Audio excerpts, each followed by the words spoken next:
In these headlines, 17th National Conference of Association of Library and Information Science Educators in progress in EU. Managing Director of Niger Delta Development Commission admitted into fellowship of Aquarian State Polytechnic in Korosua. And President Goodluck Jonathan chairs last Council of States meeting. Stay tuned now for details of these and other stories. Very good morning to you out there and welcome to AKBC 45 News at Dawn. My name is Eto Ikon. The 17th National Conference of the Association of Library and Information Science Educators, NALISI, is in progress in Uyo. The two-day conference is drawing stakeholders of library science education, including students of library science in tertiary institutions from across the nation. According to Patience John, the Vice Chancellor of the University of Uyo, Professor Comfort Epo, is the chief host of the conference.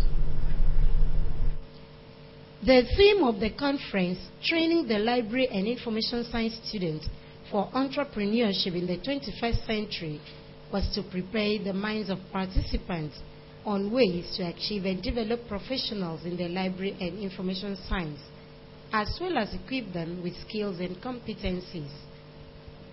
The Vice Chancellor of the University of Uyo, Professor Comfort Epo, who was represented by Professor Nomfon Okman, said a lot of opportunities abound for graduates of library science in this century, capable of making them become employers of labor instead of job seekers after graduation. The Vice Chancellor, while welcoming participants to Uyo, noted that already the National Universities Commission has introduced entrepreneurial courses into school curriculum, a development she described as welcome. We'll brainstorm and generate ideas to make the training of library and information graduates skills and competencies-driven education.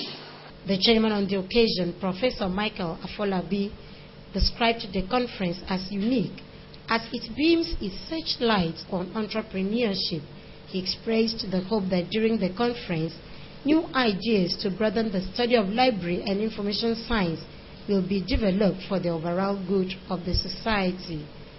And we hope that universities, particularly departments of library and information science, that do not have entrepreneurship as a course, would go back and initiate it.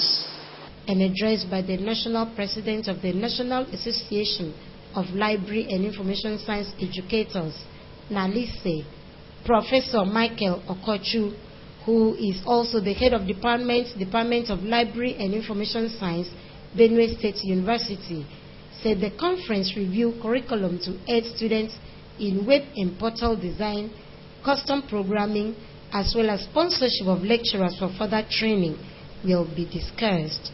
My hope is that this will be a historic landmark in the educational development of library and information science profession in Nigeria, because this summit will formalize and standardize the issues raised above and others, such as the nomenclature of degrees.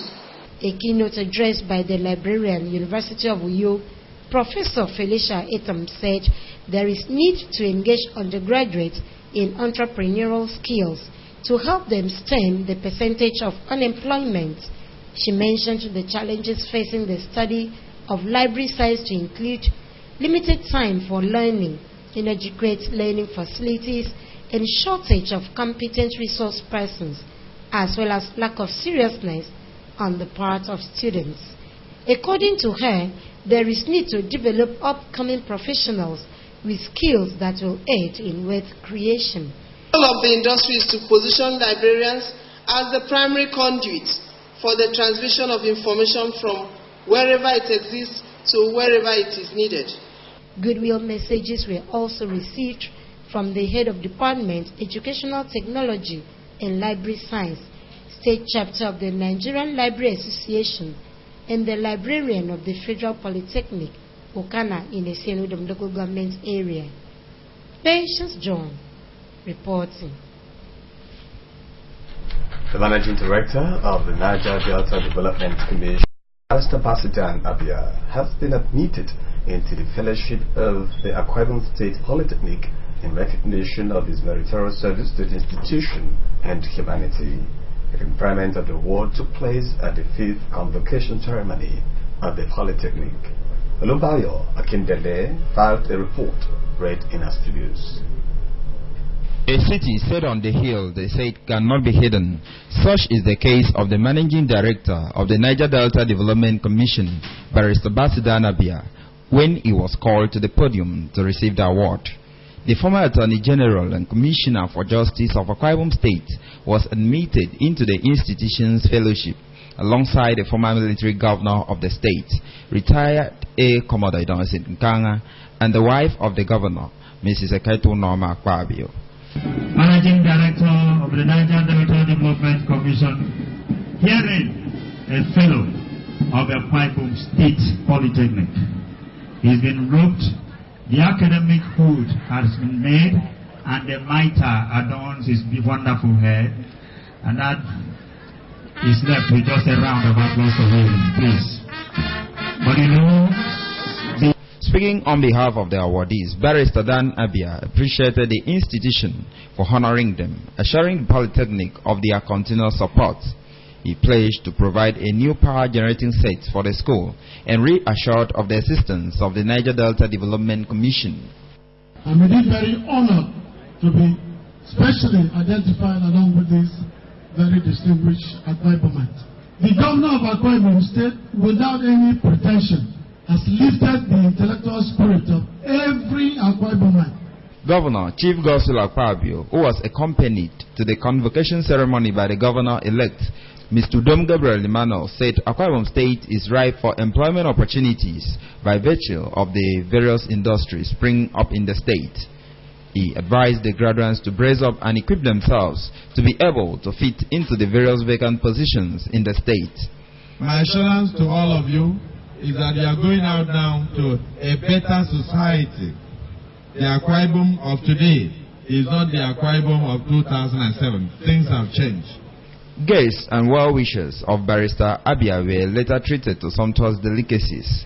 Speaking at the reception, Barrister Dan Abia thanked all for coming out to share in the memorable day and advised them to remain faithful and loyal to constituted authorities.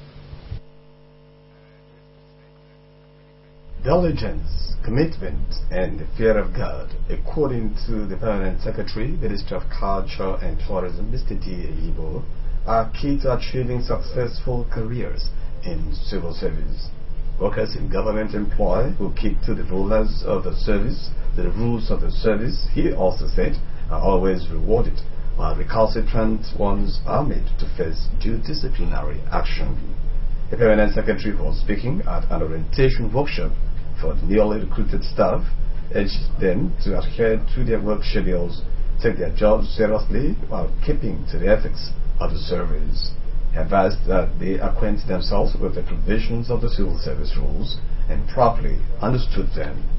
Mr. Ejido advised the new intake on the need to respect constituted authorities, seniority in the service, mode of official communication, and the ministry's organogram. The ministry, he pledged, will continue to accord due attention to training and advised them to embrace on-the-job training to update their knowledge. Civil service change your lifestyle to fit into the systems. There are rules, there are ethics that is demanded, that we will have to go through. In a lecture, the head of administration in the ministry, Mrs. Esther Odosen, and her paper, Public Service Rules and Circulars, and the head of culture, Mr. John Ofiong, took the participants through the national culture policy as a roadmap for preservation, presentation, and promotion of the cultural potentials, while the head of arts, Mr. Michael Onum, presented a paper on visual arts as vehicle for service building. Other papers were financial management in government by the head of accounts, Mrs. Imebasi, security instructions by the head of administration, Mrs. Esther Odosen, while the Deputy Director of Tourism, Mrs. Regina Udofiabasi, lectured on tourism.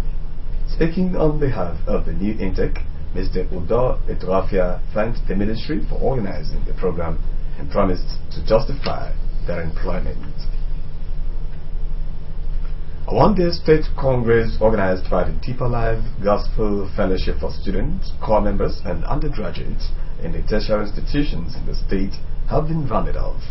The program aims at preparing youth in schools to live godly lives, be morally upright, as well as learn how to overcome challenges in their environment.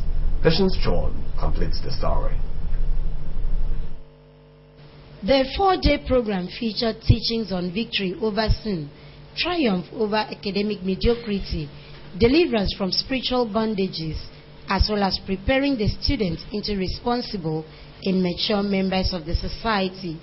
After the group teachings, the State Overseer of Deeper Life Bible Church, Pastor Effiong Ekeng, who spoke on Empower to Conquer, said the limitless power of God that can save man from every kind of entanglement is always there. He encouraged youths to have the fear of God, be gathered with the scriptures and abhor sins as ways they will please God. Pastor Ekeng, who described the participants as God's servants, said God is ready to empower them to witness unto Him if they present themselves holy and acceptable to God. The State Overseer of the church equally wants them to preach the gospel of Jesus Christ in the various schools to win souls for Him. That you came to 2015 Congress and the Lord worked in you and you are now a chaplain in your campus. You are a demon caster in your campus. The teaching, preceded by devotional service, featured congregational hymn and rendition by the Deeper Life Campus Fellowship Choir.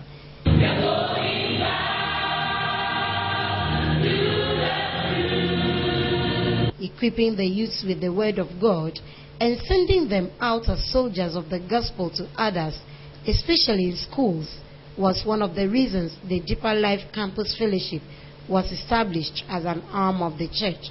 It is for the evangelistic, in the sense that new students will be invited to come for the program, and then program will be tailored to bring them to the Lord. Live messages were given and altar calls were given. People should give life to Christ.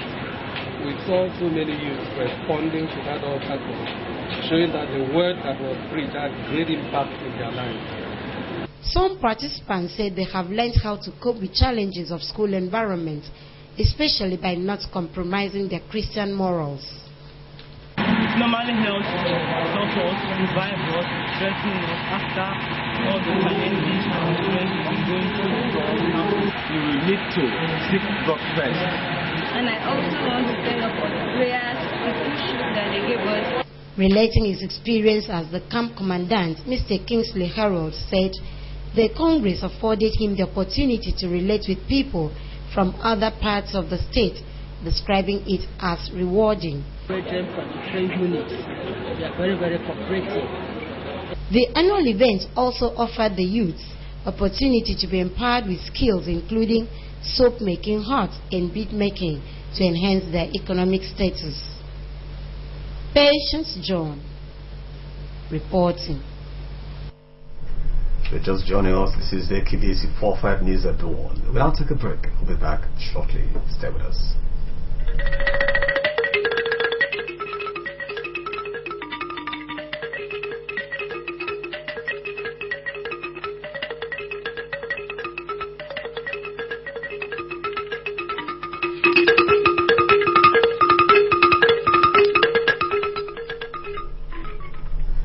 Welcome back, and many thanks for being there. And now to the rest of the news.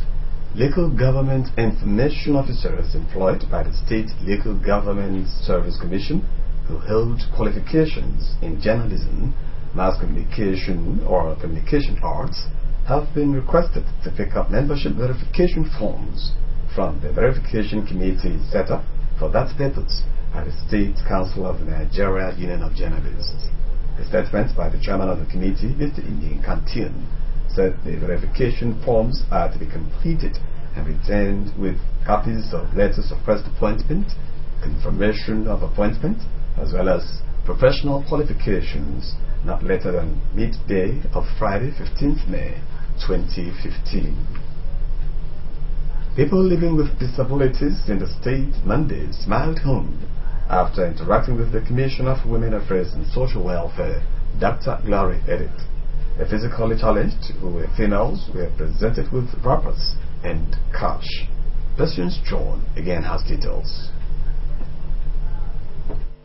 310 physically challenged females who benefited from the largesse were selected from the 31 local government areas of the state. Each of the 31 local government areas had 10 beneficiaries.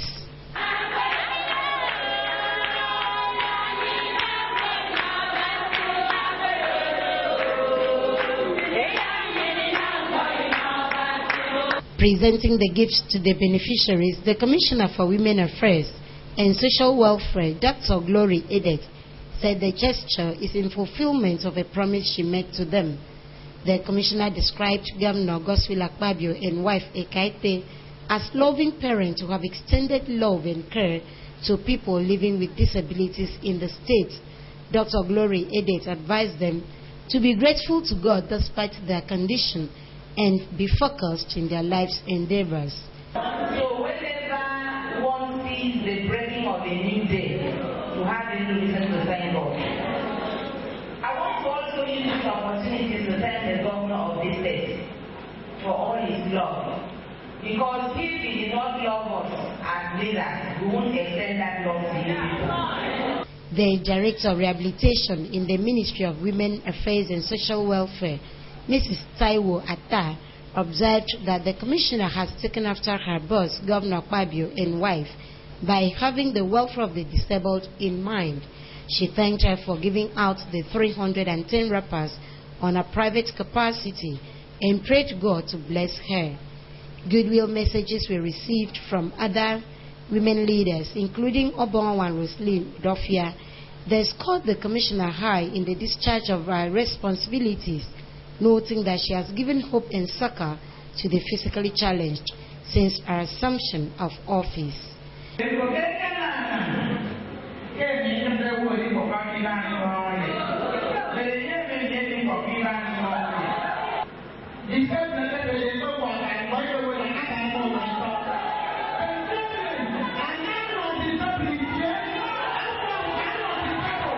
Responding on behalf of the beneficiaries, the President of People Living with Disabilities in the State, Deaconess Ofion Basi, he eulogized the Commissioner's kind disposition towards them since assumption of office and thanked her for the gift of wrappers in cash.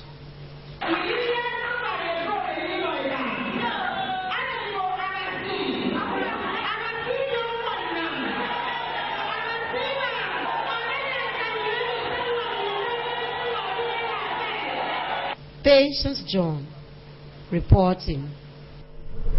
The bond of love and unity between the people of Ikorapa Cook and Idonai Kauyo villages, both in Okanafon Lake government area, was strengthened weekend when Mr. M.M. Ezekiel Moses, a businessman from Idonai Kauyo, and Ms. Idara Imayo Ibaha, a fashion designer from Ikorapa Cook, were joined at a traditional marriage. The solemnization of marriage which took place at the 20th Tabernacle International Incorporated, Ikorap Manafar, Kanafun government area, attracted family members, friends, and well-wishers. Idara Bonse has details. Songs of celebration and dance were the order of the day as Ms. Idara Ibanga, a sister to an AKBC TV correspondent, Etienne Ibanga, and Mr. M. Moses marched to the altar to formalize their union.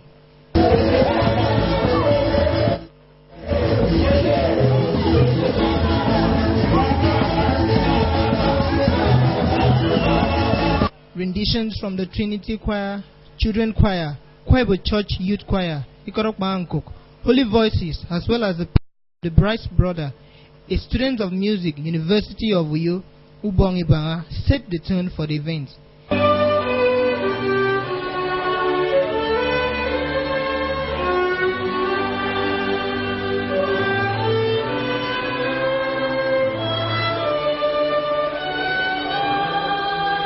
In a sermon tagged Togetherness in Marriage, the officiating minister, Evangelist Sebenge Daniel, who drew inspiration from the book of Genesis, tasked couples to always involve God in their union. Independence in decision-making, he said, must be upheld in the family, noting that third-party interference will not lead to healthy marriage. Every marriage has a spiritual foundation, and God is involved in any marriage. That marriage takes its foundation in the realm of the spirit. The event climaxed with solemnization of the union between Mr. Moses and Idare Banga as they exchanged rings, took marital vows, and signed the marriage register. To love you, Dara Emmanuel Kana, as my wedded wife, to love thee, according to God's word. Later at a reception chaired by Mr. Ime Odoidion, guests were treated to special tunes from a violinist, while the couples performed their first marital assignment by cutting the cake, feeding themselves, and taking to a dance floor in a nuptial dance.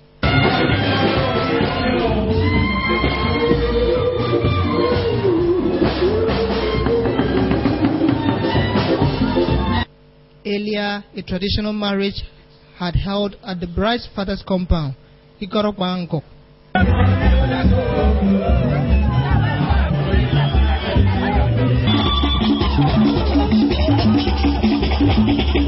The couple and some family members reacted to the event.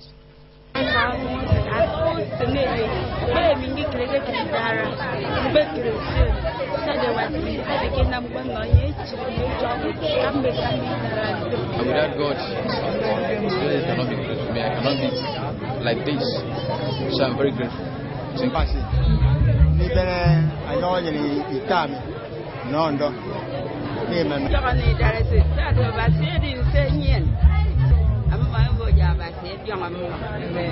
I feel excited. I feel elated. I'm coming on the heels of my birthday is my sister's marriage. So it's just nothing more than the blessing of God. Darrow Bongse reporting. Congratulations there to the couple. And now look at the foreign scene. President Goodluck Jonathan has chaired his last Council of State meeting as sitting president at the State House of Abuja. A massive earthquake has again hit devastated Nepal a few weeks after an earlier earthquake killed more than 8,000 people in Kathmandu, its capital. These are more on a national and current news segment with Mercy Ekere. The last Council of State meeting under President Goodluck Jonathan's administration has been held at the Presidential Villa, Abuja. The meeting was presided over by the outgoing President, Dr. Goodluck Jonathan, and had in attendance President-elect General Muhammadu Buhari, former Nigerian leaders and heads of states, former Chief Justices of Nigeria, Senate President, Speaker of House of Representatives, all state governors, and the Attorney General of the Federation. The chairman of the Independent National Electoral Commission, INEC, Professor Atai Rujega, who was in attendance, briefed the council on the general elections. President Goodluck Jonathan has appointed former governor of the Central Bank of Nigeria and Emir of Kano, Alhaji Sanusi Lamido Sanusi, as pro-chancellor of the University of Benin, Edo State. Re-elected Prime Minister of Britain, Mr. David Cameron, has assembled his new team following the victory of the Conservatives and has promised to lead the government for one nation and make Britain greater. The Conservatives took 331 of 650 seats in the House of Commons. 4 British Nigerians won seats in the British Parliament. They are Chuka Umunna of Labour Party, who has served as a member of the Parliament since 2010 and has declared intentions to run for the leadership of Britain's opposition Labour Party. Helen Grant is of the Conservative Party and was first elected into British Parliament in 2010. Chi Onwura is of the Labour Party and was elected in 2010 as Newcastle's first black Member of Parliament, while Grace Osamo is also from the Labour Party platform. The victory of these 4 British Nigerians is seen as a major boost to Nigeria's international image and is as well a cheering news for Nigerians residents in the United Kingdom. European Foreign Policy Chief Federica Mogherini has pleaded for United Nations help and military action to help dismantle criminal groups smuggling migrants into European countries. More than 1,800 migrants have died in the Mediterranean in 2015, a 20-fold increase on data from 2014. Diplomats have been working to reach a resolution which would be enforced by military, whereby suspected migrant smuggling ships on high seas be seized. Libya's territorial waters have been a major focus. However, the country has rejected EU's plan to fight growing migrant crisis that is centered in the country, saying that their government haven't been consulted and has ruled out on EU forces on Libyan soil. Meanwhile, the Parliament of ECOWAS has decried the high African immigrant fatality on the Mediterranean Sea. Few weeks after a devastating earthquake killed more than 8,000 people in Nepal, a 7.4 magnitude earthquake has struck northeastern part of the country near Mount Everest. The tremor was felt in northern India and in a rural area close to Chinese border. At least 39 people have been killed and 1,006 injured. The International Organization for Migration said bodies were pulled out from rubbles by the search and rescue team. That's it on our foreign news segment. You can also watch AKBC TV News online by logging on to akbconline.org and follow us on Twitter at AKBC45 or on Facebook at AKBC Channel 45. And now to conclude the news, a look at some of the major stories.